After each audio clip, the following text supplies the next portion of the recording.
Ma conférence aujourd'hui s'intitule « Séoul et le désert coréen, habiter la Corée à l'époque prémoderne du XIVe au XIXe siècle ». Alors,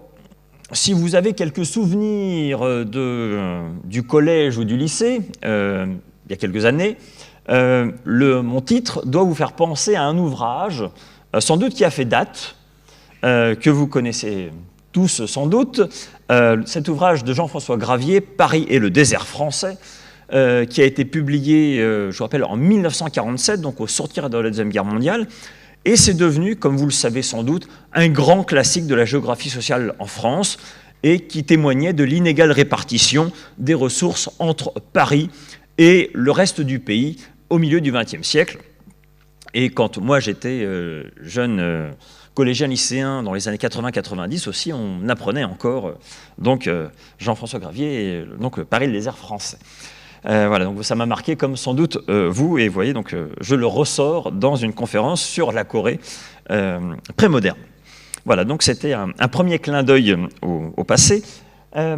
Et avant d'aller plus loin, je voulais aussi faire un petit rappel sur ce qu'est la Corée prémoderne,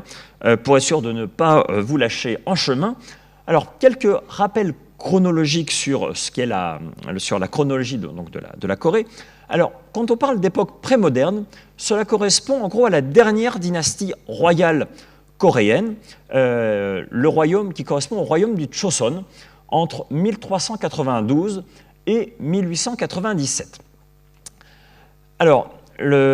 après cette époque prémoderne, on a évidemment une époque moderne, que l'on fait habituellement commencer autour de 1876, donc vous voyez un petit peu avant la fin du Choson, donc on est à la fin du Choson, et c'est une période qui va jusqu'en 1945. Alors après cette dynastie du Choson, en fait le dernier roi a décidé de devenir empereur en 1897, et vous voyez ça n'a pas duré très longtemps, 13 ans plus tard, son empire fantoche avait vécu,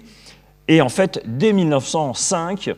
les Japonais ont pris possession de la Corée et en ont fait tout d'abord un protectorat, puis une colonie, jusqu'en 1945. Ensuite commence ce qu'on appelle habituellement l'époque contemporaine, donc depuis 1945. C'est une époque contemporaine qui se marque tout d'abord par une division de la péninsule en sphère d'influence américaine et soviétique, puis à partir de 1948 par la fondation des deux États coréens, au sud et au nord. Alors, je n'irai pas jusque-là aujourd'hui, c'est Madame Gelezo qui vous en parlera dans 2 mois, mais voilà, je voulais quand même faire ce petit rappel chronologique. Et on va rester quelques instants dans la Corée moderne, et d'ailleurs à Séoul aujourd'hui, dans la petite ville de Séoul, qui fait 12 millions d'habitants intramuros, c'est un petit peu plus que Paris,